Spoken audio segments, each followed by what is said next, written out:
Network Entertainment.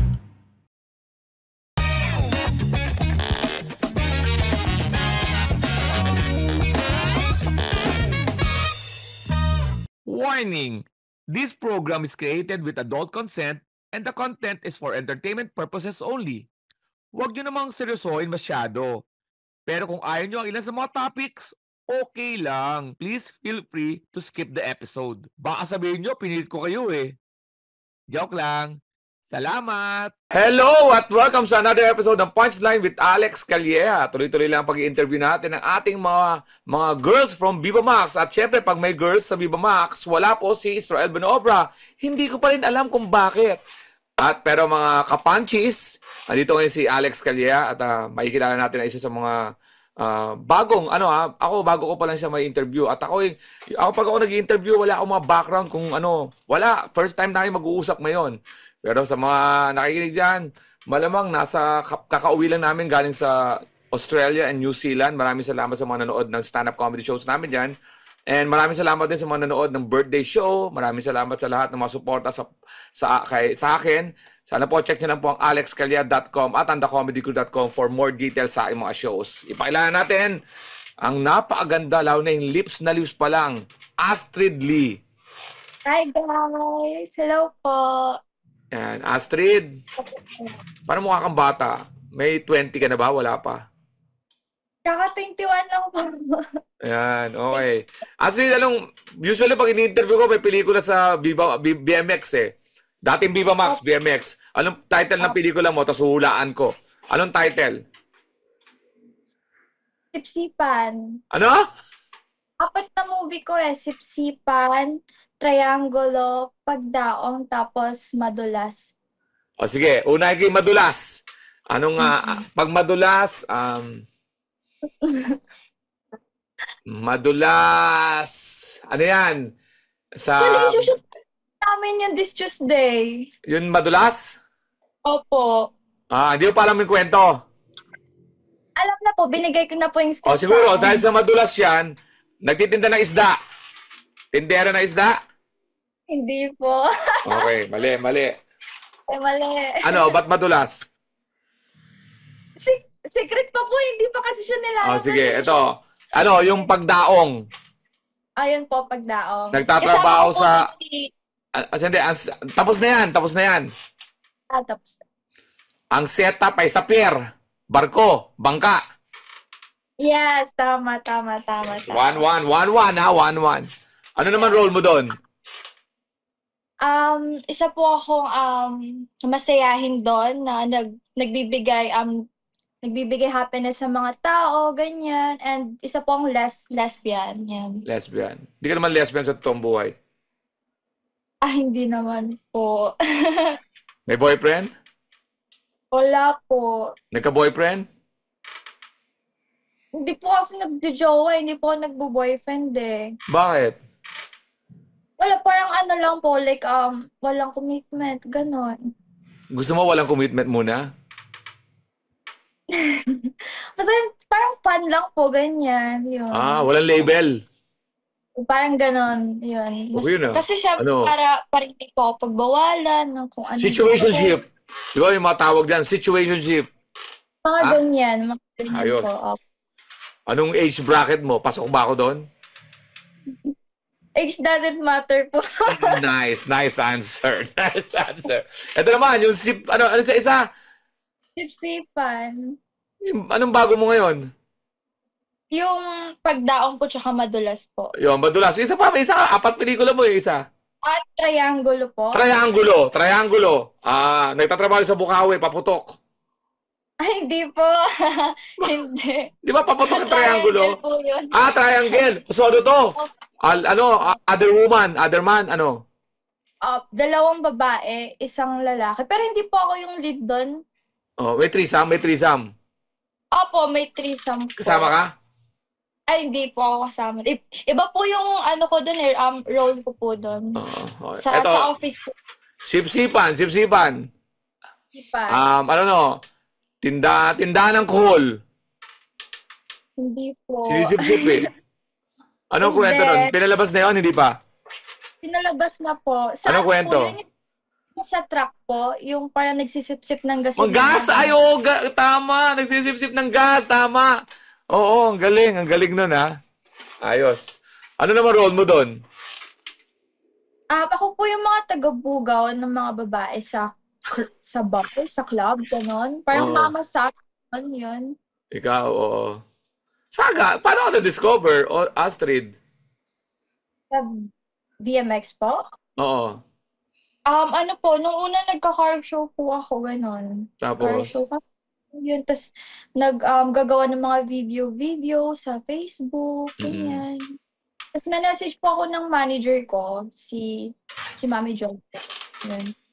Kung, gusto ko daw maging BMX. Ta's sabi ko naman po, bakit hindi? Since bata pa lang po ako, pangarap ko na maging artista, Artista. ganyan. Pero taga saan ka ba?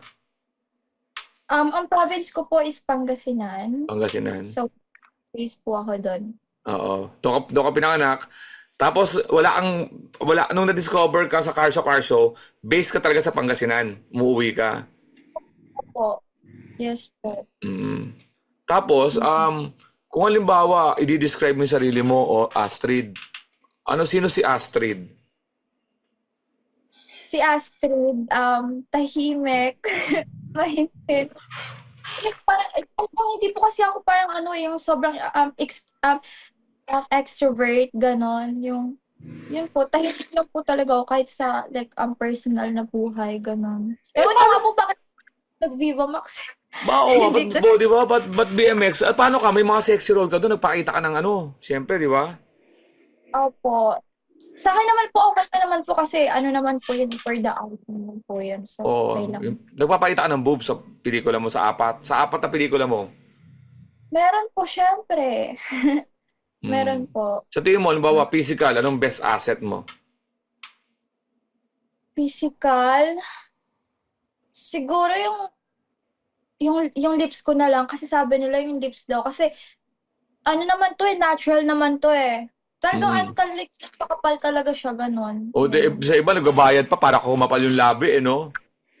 Eh. Oo. Siguro sa sa mama ko po nakuha ko siya. May nagsasabi Kasi ba sa'yo kamukha mo si Andrea Brillantes? opo, yung mga iba po sinasabi po nila. O, ano masasabi mo naman? Sobrang ganda po nun Siguro sa kilay lang po, siguro. Ba't natural din Ganon. yung totoo yung kilay mo? Po, makapal din po talaga siya. Like, Oo. talaga, halos lahat makapal sa mukha ko Okay. Kinabahan naman ako doon sa halos lahat makapal. Woo! Woo! Hi, guys. We are the Eavesdrop Podcast. My name is Francesca. My name is Jelly. This is Delamar. This is Jude. What's up? Yeah, and we are inviting you to check us out, your fellow TPN podcast. And if you want to learn more about life, what's happening around us, you want to know about love, healing, this is the podcast you should be listening to. Eavesdrop, eavesdrop, eavesdrop, eavesdrop. Sometimes we get drunk and do the show. Those are the fun ones. Like today, Ooh, why? Who's drunk? Like right now. you're red as a bug. Am I? Eavesdrop, please catch it. 4 hosts going crazy. You'll have fun. You'll cry. Everything else. So please check it out. The Eavesdrop. Only on the Pod Network. So, halimbawa, magbibigay na tayo ng mga senaryo, ha? Senaryo. May tanong ako sa'yo, tapos tatanungin mo lang ng totoo, ha? Tatanungin mo lang ng Okay. totoo. Okay. Halimbawa, type na type mo isang lalaki. Type na type mo isang lalaki, Astrid. Anong kaya mong gawin para sa isang lalaking type na type mo? Paano niya malalaman na type mo siya? Paano malalaman na isang lalaki na type ka ni Astrid Lee? Hello. Siguro papadalan ko ng alak. Hindi, halimbawa, nasa bar tayong dalawa. Nasa bar tayo, nakilala kita sa bar. Kunyari nga, lumabas ka sa bar. Alam ko, di ka lumalabas. Nasa bar tayo. Paano ko malalaman anong mga kilos mo ang magpapahiwatig sa akin na ay type mo ko? Siguro po sa eye contact. Eye Ganon. contact? Ano? Opo, the way po na tumingin ako sa kanila. Like talagang malagkit. Ganon yan. Oo. Tapos, Ayun. yung hipo. Paano yung hawak? Paano yung hawak mo? Ano? syempre tingin po muna dapat, di ba? After sa hawa, ganyan. Sa balita, ganyan. Ano ba gusto mo sa lalaki, Astrid? Wala po kasi akong types, parang wala pong specific type sa lalaki eh. Basta mabait po, ganon. Mm-mm. Kung ulam ka, Astrid, ano ka? Siguro ano na lang ako, sinigang na lang ako para Sinigang na ano, Astrid? Huwag hipon na. Ikaw nagsabi, sinigang na. Sinigang na ano na lang siguro. Sinigang na salmon na lang siguro. Salmon? Bakit? Bakit? Kasi mahal yung salmon, di ba? Iniwasan mo talaga yung hipon, no? Dahil ako ba, ba't sino pauso niyang hipon? Kaya nga po, yun na Ba't lang. ba't pinapawisan ka? Ba't ka ba? Kantuan lang to, girl! Sinigang na salmon yun. Sinigang na salmon. Wala ka pa talaga naging boyfriend, totoo? Yung parang naging kayo? Is wala po talaga. Like, wala po talaga. At paano yan? Anong didescribe? Para sa mga may naikinig sa atin, para magka-idea sila kung paano mapalapit sa'yo. Anong ideal, describe mo ang gusto mong maging date. Meaning, pag i-date si Astrid Lee, dapat anong gagawin? Saan dadalhin? Kasi kahit saan na lang siguro. Basta ewan ko kahit saan po, siguro. Kasi ako, simple lang ako, ganyan. Kahit saan. Go naman ako, ganyan. As long as okay naman yung guy, ganon. Mabait, ganon. Ikaw ba, yung siya bang situationship, walang label?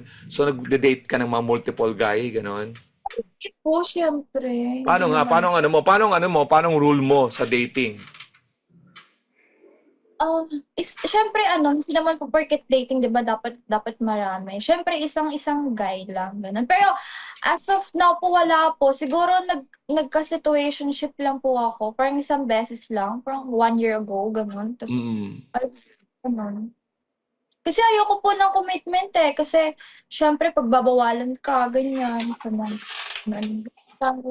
Tapos hawak yung oras mo, tapos lagi ka dapat mag-update, mag-call, which is tama. Ng Mahirap nga naman yun. Anong gusto mo sa guy physically? Physically, syempre yung fit po, hindi naman kailangan like macho talaga. Like talagang fit lang talaga siya. Anong height mo ba? 5'4" po. Matangkad ka, no? Sige, magbibigay ako sa'yo ng mga ng mga kombinasyon. Tingnan mo kung pwede sa'yo, ha? Ipili ka lang, ha? Okay. Artista to, artista. Okay po. Joshua Garcia, Daniel Padilla. Siyempre si Joshua Garcia. Okay, Joshua Garcia ka, ha? Joshua Garcia or si John Lloyd? Joshua Garcia, syempre. Joshua Garcia pa rin. Joshua Garcia or si James Reid? Yan, hirap na. Joshua Garcia ba din? Joshua Garcia, sinayang mo si James Reid, ha? Joshua Garcia o si Danny Pangilinan? Joshua po. Joshua ka? Joshua Piolo Pascual. Sige, Piolo Pascual, kasi daddy kasi siya eh. Gusto ko yung mga Gusto mo ba yung mga daddy? Parang, hindi. Piolo Pascual or Ian Veneracion? Piolo Pascual po. Ganon? Ano po, tapos na po ang laban doon, wala nang Walang Dennis Trillo. Piolo Pascual po talaga. Wala. Piolo Pascual ang nanalo. Sige, ito ha. Yes. Ito na. Yes. Lalaking kamukha ni Piolo Pascual, pero may putok. Hala, hindi. No. Hindi po. Ex. Bakit? Piolo Pascual ko, girl! Piolo Pascual na to! Kasi kahit gaano po kagwapo, kahit gaano po katikas yung katawan, kung di naman ano sa hygiene. Huwag mo lang. Ex na lang. Eto, mahal mo. Mahal mo na ha. Mahal mo na talaga. Tapos may na... Huwag ka muna tumawa. May nangyayari na sa inyo. May nangyayari na sa inyo. Nung ibibj mo na, Ano po? naamoy mo, may amoy. Anong, ano? Deal breaker yon? Hala. May putok doon. Pero mahal mo, mabait, piolo, mayaman, mahal ka, perfect. Pero pag BJ mo, naamoy mo, may putok doon sa...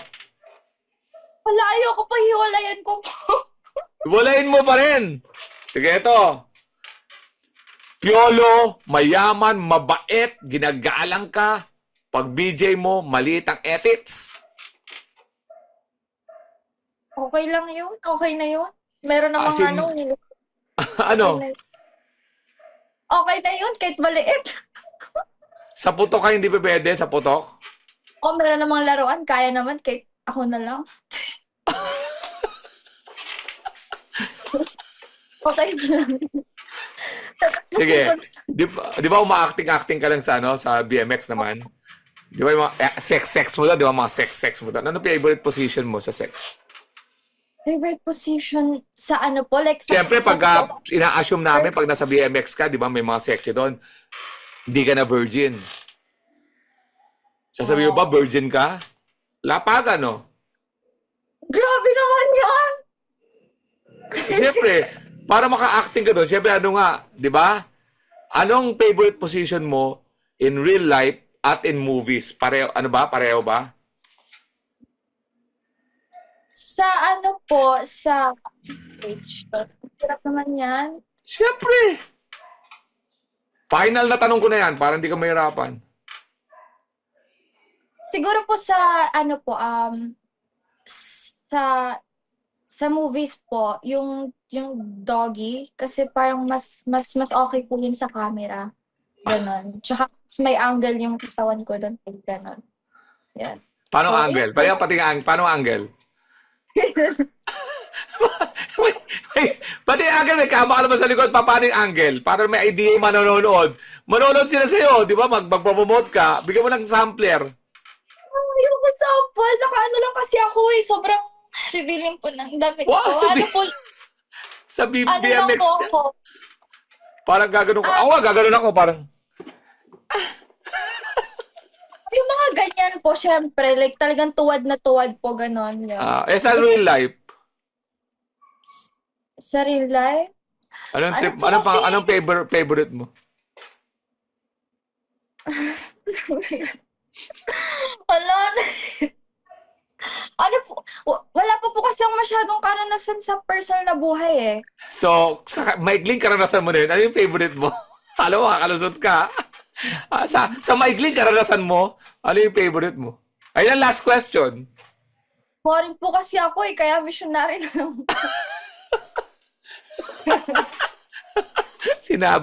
Sinira yung sarili. Boring po kasi ako, kaya missionary na lang po ako. Yan ha.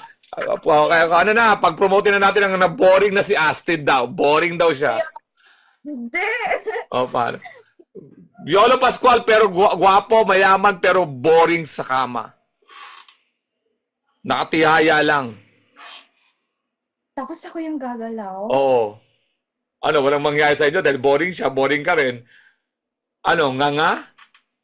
Oo nga, parang ayoko nun. So, Gusto ko edits, nang medyo wild. Kasi Wa- ano ako eh, tahimik lang. ang tawag sa'yo, starfish. Ano ba yon? Tahimik na kayo. Yung starfish, nakagano lang. Ang tawag doon, totoo yung term yun ha. Pag wala kang, di ka gumagalaw sa kama, starfish. Kaya may sabi nila ganun daw yun. Starfish yung... Yan. So, mag-promote ka na, Astrid. Sige po. Ini-invite ko po kayo na manood po ng movie namin sa Pagdaong sa film festival this coming October 22-28 sa Ayala Alam mo yan, Mall. sinisilip. Philip po. Kasama ko po dyan si Angela Morena, si Ashley Lopez, and Chester Gracia. Directed by Pongs Leonardo. Panoodin niyo po yun. Thank Yan, you. supportan natin si Astrid D. Astrid D, mag-usap ulit tayo sa susunod ha. Masaya to, Sige po. habaan pa natin para marami tayong malaman tungkol sa'yo. Naman.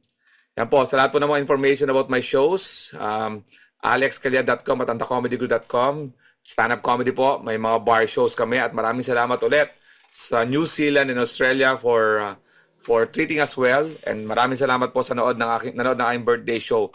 Let's pray na makapasok po tayo doon sa ating goal.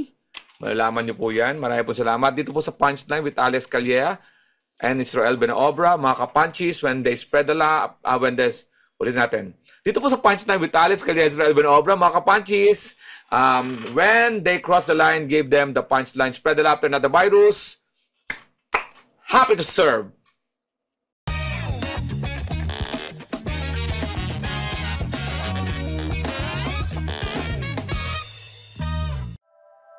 The opinions of podcast creators, hosts, and guests are not necessarily reflective of the official stance of the Pod Network Entertainment, its hosts, or other network programs. The content created by the people behind the podcast is personal and not meant to harm any religion, ethnicity, group, organization, company, or individual.